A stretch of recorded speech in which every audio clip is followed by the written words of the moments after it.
Dear students, السلام علیکم۔ اسلامیات کی کلاس میں سب کو ویلکم کہتی ہوں۔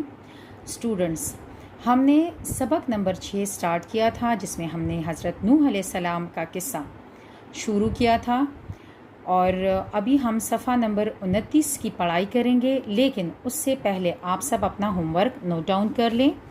تو سارے اسٹوڈنٹس اپنا ہوم ورک نوٹ ڈاؤن کر لیں۔ اسلامیات سبق نمبر 6 صفحہ نمبر 29 کی پڑھائی کریں۔ اسلامیات سبق نمبر 6 صفحہ نمبر 29 کی پڑھائی کریں۔ سارے اسٹوڈنٹس نے ہوم ورک نوٹ ڈاؤن کر لیا؟ اب سارے اسٹوڈنٹس صفحہ نمبر 29 نکالیں، شاباش۔ تو سارے اسٹوڈنٹس نے صفحہ نمبر 29 نکال لیا؟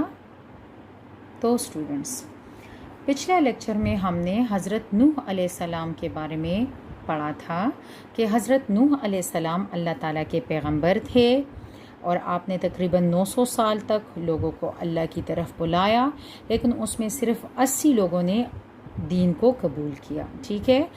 تو حضرت نوح علیہ السلام نے پھر اللہ تعالیٰ سے اپنی قوم کے لیے بد دعا فرمائی، جس پر اللہ تعالیٰ نے ان پر ایک عذاب بھیجا سیلاب کی شکل میں، ٹھیک ہے۔ اور اس میں ہم نے یہ بھی پڑھا تھا کہ اللہ تعالیٰ کے حکم سے ہی حضرت نوح علیہ السلام نے ایک کشتی بنائی، جس پر ان کے ساتھ وہی لوگ جو دین کو قبول کر چکے تھے، اور اس کے علاوہ ہر پرند کے ایک جوڑے کو بھی اپنے ساتھ بٹھایا، اور اللہ تعالیٰ نے صرف انہی لوگوں کو بچایا جو حضرت نوح علیہ السلام کے ساتھ کشتی میں سوار تھے۔ اس کے علاوہ دنیا کے تمام لوگوں کو اس سیلاب میں غرق کر دیا، ٹھیک ہے نا۔ اچھا اسٹوڈنٹس، آج ہم 29 کی پڑھائی کریں گے، تو سبق سٹارٹ کرتے ہیں۔ حضرت نوح علیہ السلام کی قوم عراق میں آباد تھی۔ عراق میں آباد تھی۔ عراق بچوں ایک عرب ملک ہے اور مسلمان ملک ہے، ٹھیک ہے۔ عراق کیا ہے؟ ایک عرب اور مسلمان ملک ہے۔ وہ لوگ اللہ کو بھول چکے تھے، اللہ کو بھول چکے تھے، یعنی اللہ کو فراموش کر چکے تھے، اور اللہ کی بجائے اپنے ہاتھوں سے بنائے ہوئے بتوں کی عبادت کرتے تھے۔ انہوں نے کیا کیا تھا؟ بت کسے کہتے ہیں؟ بت وہ صورت یا شکل، ٹھیک ہے، جو پتھر، مٹی یا کسی لکڑی یا دھات وغیرہ سے ہم بناتے ہیں نا، تو اسے ہم بت کہتے ہیں۔ تو بتوں کی عبادت کرتے تھے، ٹھیک ہے۔ اللہ کی بجائے وہ کس کی عبادت کرتے تھے؟ اپنے ہاتھوں سے وہ لوگ بتوں کو تراشتے تھے، لکڑی سے کبھی بنا لیا، کبھی پتھر سے کوئی شکل بنا لی، اور اس کی عبادت کرتے تھے، اور انہی سے مانگتے تھے۔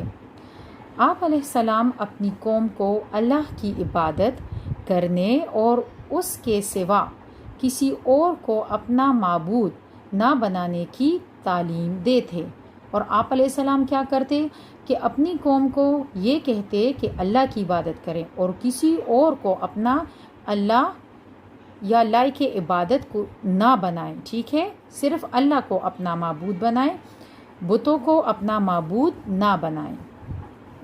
انہیں بتاتے کہ اگر وہ ایمان نہیں لائیں گے تو ان پر اللہ کا عذاب نازل ہوگا۔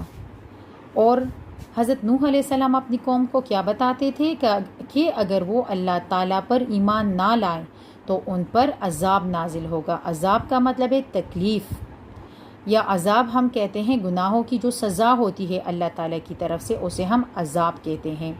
نازل ہوگا یعنی ان پر تکلیف اترے گی، ٹھیک ہے۔ قوم کے سردار آپ کی بات ماننے سے انکار کرتے۔ قوم کے جو بڑے سردار تھے وہ آپ کی اس بات کو ماننے سے انکار کرتے تھے، اور اعتراض کرتے کہ آپ علیہ السلام ہمیں ہمارے باپ دادا کے دین سے دور کر رہے ہیں۔ اور ان کا یہ اعتراض تھا، یعنی وہ یہ نقص نکالتے یا عیب نکالتے تھے کہ آپ علیہ السلام ہمیں ہمارے باپ دادا کے دین سے یعنی مذہب سے دور کر رہے ہیں۔ نیکسٹ پیراگراف کی طرف دیکھیں۔ حضرت نوح علیہ السلام ان کی یہ سب باتیں سن کر ناراض نہ ہوتے۔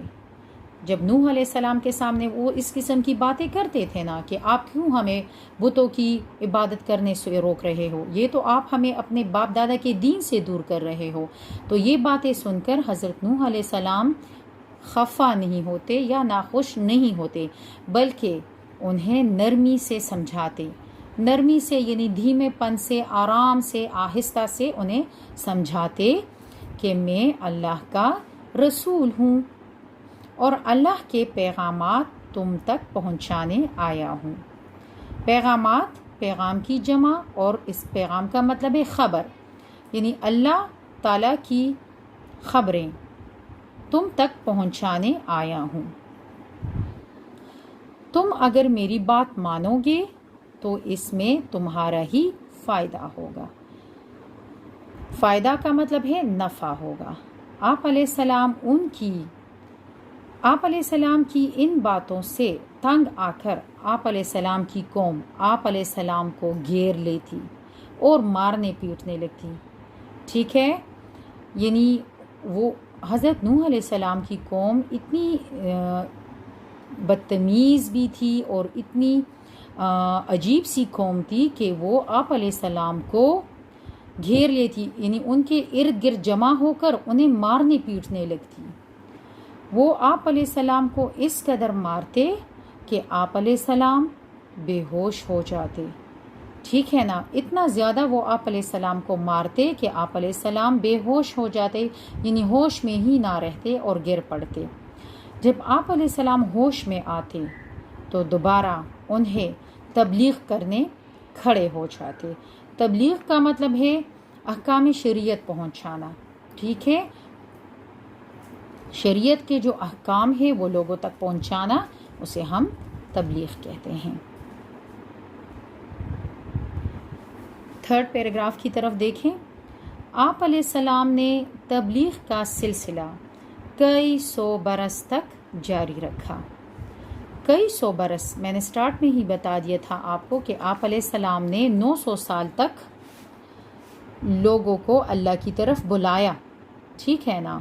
تو کئی سو سال یعنی 900 برس تک جاری رکھا، لیکن بہت ہی کم لوگوں نے آپ علیہ السلام کی دعوت پر ایمان قبول کیا۔ کم لوگوں نے آپ علیہ السلام کی دعوت پر ایمان قبول کیا۔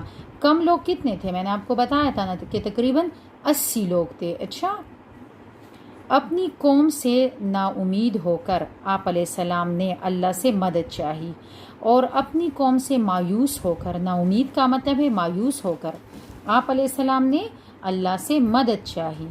اللہ نے آپ علیہ السلام کو تسلی دی، یعنی آپ کو دلاسا دیا اور آپ کو حوصلہ دیا یا آپ کی دل جمی کی، اور اطلاع دی کہ جن لوگوں نے آپ علیہ السلام کی دعوت کو قبول کیا اور ایمان لائے وہی اللہ کے عذاب سے محفوظ رہیں گے۔ جب حضرت نوح علیہ السلام نے اللہ سے دعا کی کہ یا اللہ ان لوگوں پر اب کوئی عذاب نازل فرما، تو تب آپ علیہ السلام اللہ تعالیٰ کی طرف سے آپ کو حوصلہ دیا گیا اور آپ کو اللہ تعالیٰ کی طرف سے اطلاع دی گئی کہ آپ کے ساتھ جو لوگ ہوں گے، جو نیک لوگ ہیں آپ کے ساتھ، تو وہ اللہ کے عذاب سے محفوظ رہیں گے، یعنی حفاظت میں رہیں گے، اور نافرمانوں پر اللہ تعالیٰ کا عذاب نازل ہوگا، ٹھیک ہے؟ اور نافرمانوں پر اللہ تعالیٰ کا عذاب یعنی سزا جو ہوگی وہ نازل ہوگی۔ اللہ تعالیٰ نے حضرت نوح علیہ السلام کو حکم دیا کہ آپ علیہ السلام ایک کشتی تیار کریں۔ اللہ تعالیٰ کی طرف سے پھر نوح علیہ السلام کو حکم دے دیا گیا کہ وہ ایک کشتی تیار کریں، کیونکہ اللہ آپ علیہ السلام کی قوم پر پانی کا عذاب بھیجنے والا ہے۔ پانی کا عذاب یعنی سیلاب آنے والا ہے۔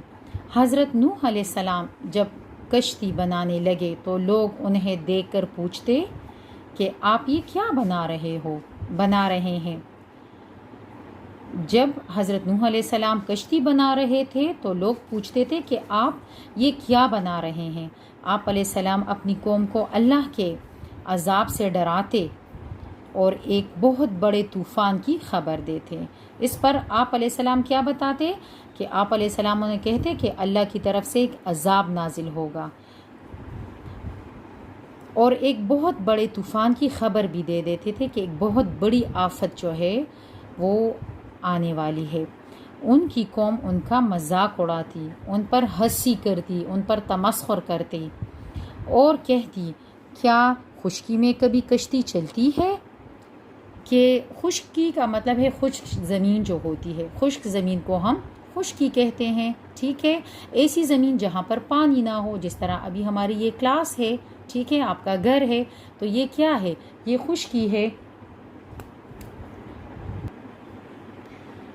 اچھا بچوں، اچھا خشکی میں کبھی کشتی چلتی ہے۔ اب خشکی کا یہ اس لیے کہا کرتے کیونکہ بچوں عراق جو ہے تو عراق کے ارد گرد کوئی سمندر وغیرہ نہیں ہے، ٹھیک ہے نا۔ تو وہ لوگ حیران ہو جاتے کہ ایسی زمین جہاں پر دور دور تک کوئی سمندر نہیں ہے، کوئی پانی نہیں ہے، تو کیسے یہاں پر آپ خشکی میں جو ہے تو پانی یہاں کیسے آئے گا؟ لیکن اللہ تعالیٰ جو چاہتا ہے وہ کر دیتا ہے۔ ایسی جگہ جہاں پر پانی نہ ہو ادھر پانی لاتا ہے، اور ایسی جگہ جہاں پر بہت سارا پانی ہو اسے خشک کر کے زمین میں تبدیل کر سکتا ہے۔ تو یہ تو اللہ تعالیٰ کی طاقت ہے۔ اچھا بچوں، آج کے لیے اتنا ہی، اور اس کی ریڈنگ آپ لوگوں نے مسٹ کرنی ہے، ٹھیک؟ تو اسٹوڈنٹس اب ہم صفحہ نمبر 29 کے مشکل الفاظ کے معنی لکھیں گے۔ آپ سارے اپنے ساتھ نوٹ ڈاؤن کرتے جائیں، ٹھیک ہے؟ بھول، فراموش،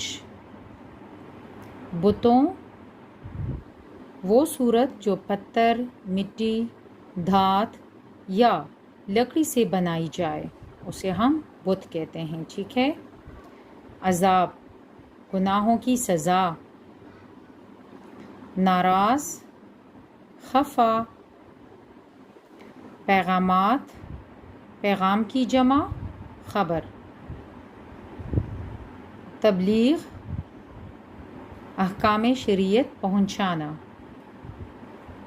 ناامید، مایوس، تسلی، حوصلہ یا دلاسا، مذاق، ہنسی یا تمسخر، خشکی، خشک زمین،